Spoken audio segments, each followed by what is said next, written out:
Hello, everyone. Thank you for checking out this special episode of Really Dicey. This is Manny, and I am here with Craig Campbell. of Um, NerdBurger Games. yeah, I'm the owner of NerdBurger Games. I've made a bunch of tabletop role-playing games of various types and genres and sizes and styles. So I'm back here again. We've spoken a few times before, so it's nice to see you again. For those of you who haven't checked out NerdBurger Games, they have a really creative assortment of different role playing games that you really check out. It's fantastic. Yeah. I'll put a link below for some of the other interviews we've done, so in case you're curious about what else they put out. But today we're going to talk about Die Laughing 2, Die Laughinger, which is currently on Backer Kit. Yes. So let's start with the probably the most important question. What exactly is this? Die Laughing 2 colon Die Laughinger is a supplement. You have to make sure that I make that clear. It's not a second edition of the game, even though it has a 2 in it. I just took the, horror movie trope of the sequel having a number and sometimes a subtitle, and so I kind of built the title for that. So it's a supplement to Die Laughing. It requires the Die Laughing game to play it, but it's additional character archetypes that you can play and get killed, because the game is very much about killing your characters off, and additional monsters that you can have do the killing. And then I created a little something that's kind of an extra layer of, if you're very familiar with the game and you kind of understand how it plays, it's like you can add a little layer of something else on top of it. And in this case, it's film styles. So you can take a particular film style that is suited to horror comedy stories, which is what Die Laughing is all about, and kind of layer that on top. And it just adds like another little rule set, like very simple, that allows you to kind of replicate, or at least it allows the players to keep in mind to keep kind of everything in this film style, because then you can gain some benefits from supporting that in the play. Hmm. So when you say horror comedy, does this game lean more toward like Evil Dead 2 type of Gonzo-ish comedy, or more like the scary movies from way back, way back 20, 10 years ago or so? Yeah. Um, where does it lie exactly? Well, Die Laughing is loose enough in its construction, and in how the game plays, that you could play it like a horror movie that has some comedic elements. You could play it like really over the top, like Evil Dead 2, where it's just like you could go full on slapstick and everything, because a lot of what you're doing in the game is just narrating what your character does and says, and then you occasionally make a trait check to determine how your character fares in that scene. Like, does the scene end well for them, or does the scene end poorly for them? So, but what you fill the scene with can be kind of up to you. So you can do self-referential kind of stuff, like the scary movies, which are very aware. They're very self-aware of being horror movies. Um, you know, uh, like Cabin in the Woods has that too. It has that, like it has this homage kind of built into it to, like, we know this is a horror movie, and we've set up this storyline that has to do with like people being kind of aware that people die in these types of stories. People have played it like B movies, where you play it like really schlocky, and you describe bad special effects, and who cares if there's a big plot hole, because ultimately the game is just about, you're portraying characters in a horror comedy movie, and all of you, or nearly all of you, are going to die. But then the Hmm. game provides you with something to do even after your character is gone. So let's talk about the rules per se. So one thing that interests me a lot is that this is a GM less, a game master less game. Um, and I've seen some other ones where they come across more like a play. I've seen some that are actually closer to the board game genre, if anything. Mhm. Um, how do the rules work for this exactly? Well, basically, you have a character, um, and the characters are very simple. Every one of them is kind of an archetype of a type of character that you see in horror movies, in horror comedy movies. And you have four traits that are body, brains, mouth, and spirit, which all are basically kind of what you what they sound like, and a few special abilities and things that you can, use to give yourself some benefits.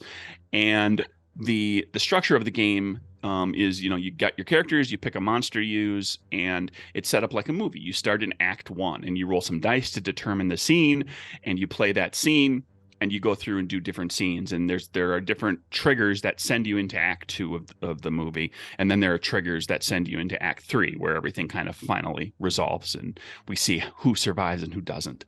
And during a scene, the prompt, the scene description in the book will set you up for like what the scene is about. It might be the monster attacks, or it might be the characters have an argument, or the characters go to a party, or like classic scenes that you might see in horror movies. And you just kind of improvise and play through that. And then at the end of the scene, whatever characters are in that scene, and that will vary from scene to scene, each of you makes a trait check, and if you succeed versus fail, it makes it affects how how fast your character spirals toward death when you finally do run into the monster and the monster kills them. What dice do you need, or what tools do you need to play this game outside of the core rule books? Just your characters and the monster, and you'll need a pool of 6d6. The way it works is everybody has a dice pool of 6d6 that you start with, and it's referred to in the game as your life pool, but it is your dice pool. And so at every scene, you roll your whole dice pool, whatever it is, versus a target number, and you're looking to get a certain number of successes based on how good you are at something. So if you're fighting and your character is the jock, and you have a body of 1, that's best. It's actually backwards, and it'll make sense in a second. The lower the better for your trait scores.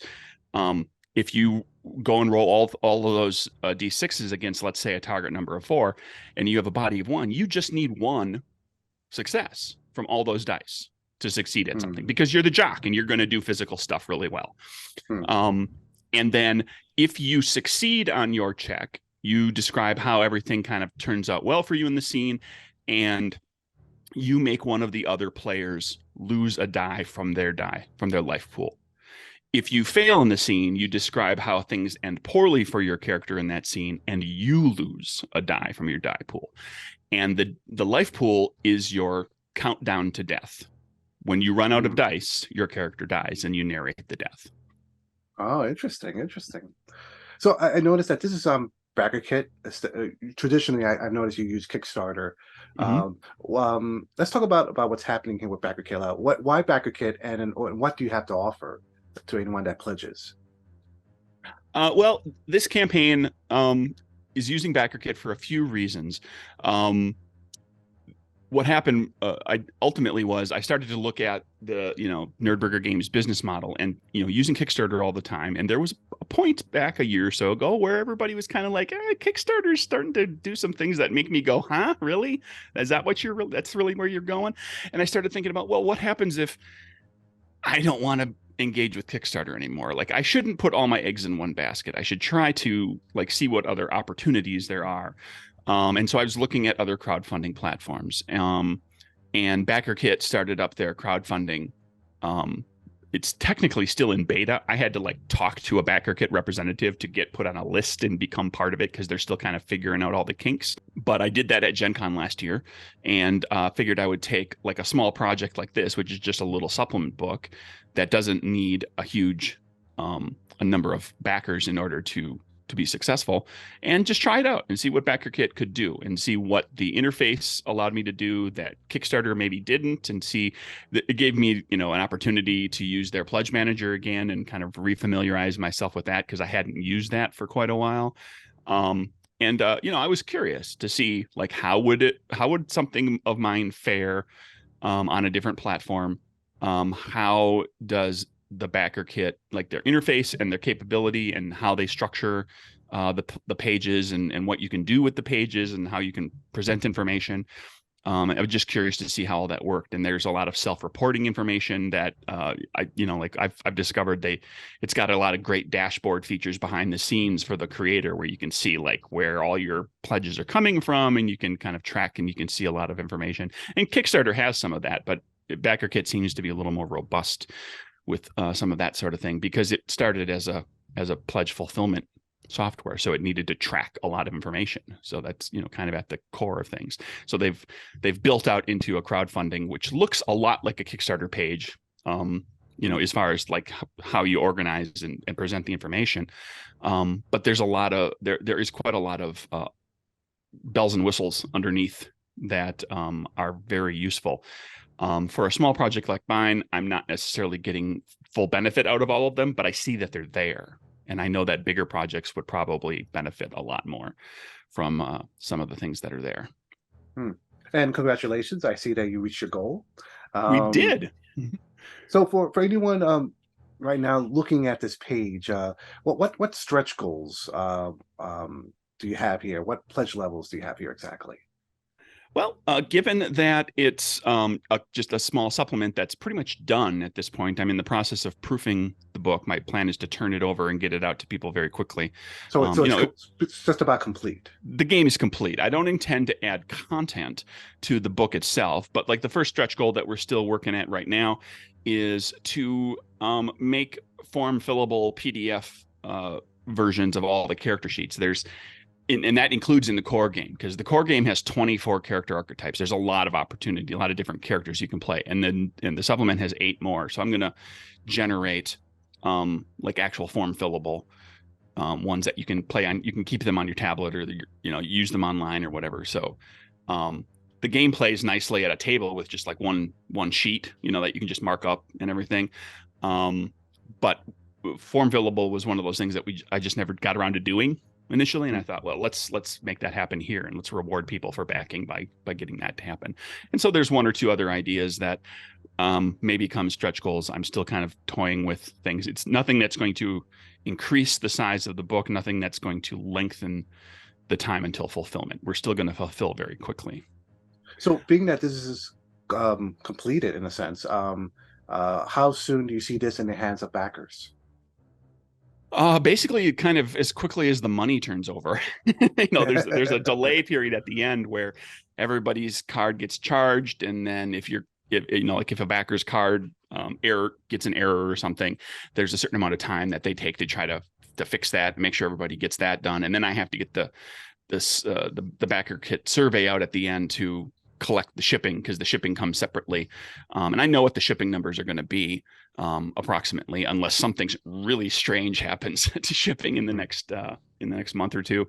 But I could see this being fulfilled like a month after it ends.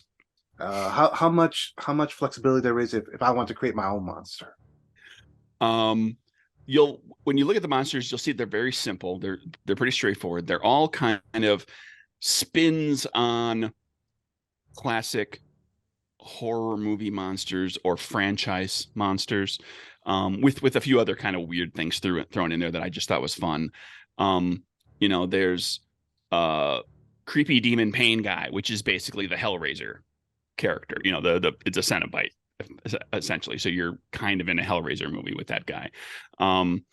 Dismemberment goblins is included because that's one of the names of monsters on the wall at the control center in Cabin in the Woods. If you ever freeze frame the big list of monsters that they have up there, dismemberment goblins is one of them.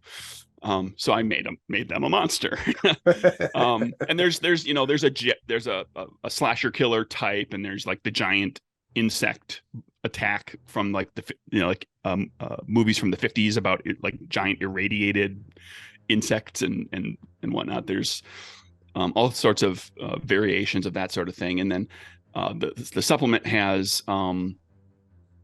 like extra dimensional thing, so it's like the cosmic horror thing from beyond the worlds monster that's in there. One of my favorites is Octo Shark, which is a mashup of killer octopi and killer sharks into one monster.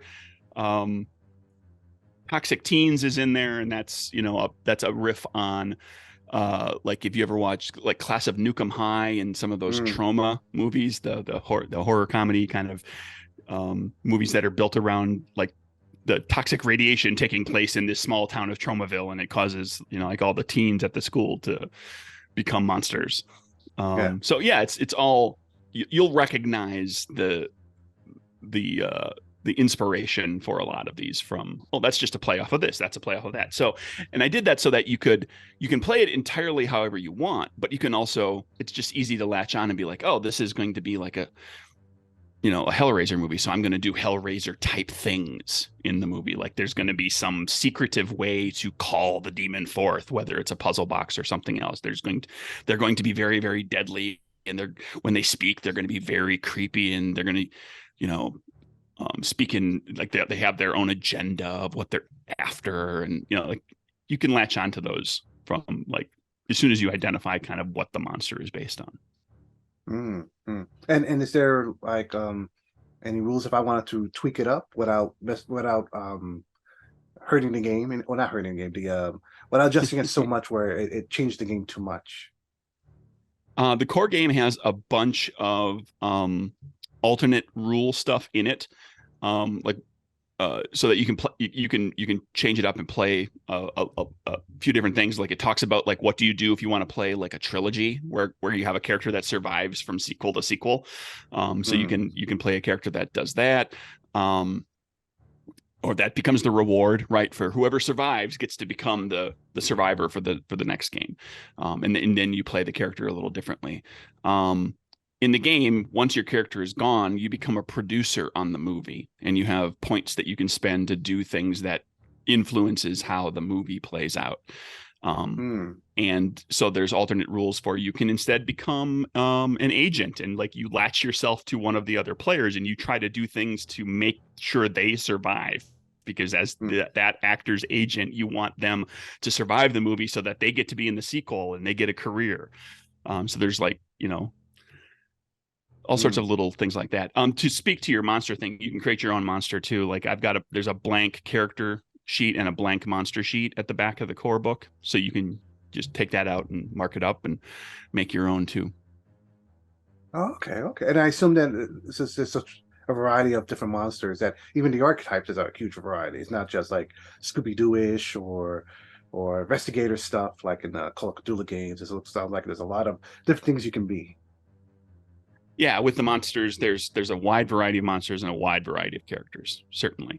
I mean, I'd have to sit down and do the math, but if you played all the different possible combinations of characters with all the different monsters, with all the different alternate rule sets, I mean, there's hundreds of thousands of ways to combine those things, at least, I would think, just because of the sheer numbers, Oh, wow. So you're never going to play the game the same way twice. So I know you play tested this. I'm just curious, what has been your favorite scenario so far? Oh boy. One that sticks with me the most, I think, was we played there's a monster in the original game called Bloodthirsty Bunnies, which is kind of a riff on Day of the Triffids, which is kind of an old classic sort of horror movie. It's meant to be kind of scary, suspenseful, where rabbits, it's basically rabid rabbits. It's rabbits that go crazy and start biting everybody. And we played that particular game. We were playing kind of the high school archetypes. We were all like the jock and the stoner and the gearhead and the cheerleader. And it ended with the way we defeated the rabbit, the bloodthirsty bunnies, was got them trapped inside of, if I remember correctly, it was a shed of some sort on the grounds at like the school or some other facility. And the stoner lit all of their weed on fire and threw it inside, and we got them high. And once the bloodthirsty bunnies were super high, they were really lethargic and really didn't want to try to kill everybody. And the final characters were able to finish them off. Oh, that's amazing. Excellent. Is there anything about this that I haven't asked you about that you wanted to share? Oh boy. I mean, it does a pretty solid job of, like, you can play it since nothing's built into the rules regarding this, you can play it really light and, PG rated and make it feel like, like a B movie from the 50s or 60s. You can, the group wants to say, let's ramp it up, let's be schlocky and over the top and, fill it with descriptions of really, blood and gore and all that sort of thing. You can do that because nothing about the rules governs any of that. It's just a question of how you want to play the game. And then the film styles thing I found was fun to develop because I'm always interested to like what happens when you like layer another rule set on top of something that just kind of slightly changes how the game plays, but doesn't fundamentally mess with the mechanics. So for example, like you could play one of the film styles is referred to as the Hays Code era. And the Hays Code was passed in 1934 and it was in effect until 1968. And if you look at movies from that era, it's what keeps you from seeing a lot of blood and sex. There's no nudity. Like even going so far as like if you look at westerns from the 50s and 60s, the guy shoots the gun. We cut to the guy getting hit with the bullet. He falls over the balcony. You never see any blood. You don't see him hit the ground, but then you see him on the ground and now he's dead. You never see the guy shoot the gun and the person getting hit in the same shot and there being blood spray. Like they completely dissociated from like wanting to present violence in a certain way. So when you play Hays Code era, you are encouraged to keep things squeaky clean. And if you do something wrong and you describe something as being bloody or you imply sex in the game, you get put in the doghouse. And there's a possibility that you get penalized if you do it again. While you're in the doghouse, if you do it again, you get in trouble and you get penalized in some way in the game. Oh, that's amazing! Wow. So this is this right now it's out on Backer Kit, and I'm sure that after this is over, there'll be links that if anyone wants to pick up the PDF sometime in the future, if they missed the deadline for the Backer Kit, they probably could do so through NerdBurger Games. Yep, it'll be up on Drive-Thru RPG in time. Okay, excellent. Yep. Well, thank you, Craig, for taking the time to talk about another one of your great games. This is cool. I liked our discussion about the previous game we talked about. But this is definitely right up my alley. But yes, to our viewers, thank you for watching. Stay safe out there. Be careful out there. Take care. Thank you. Bye, everybody.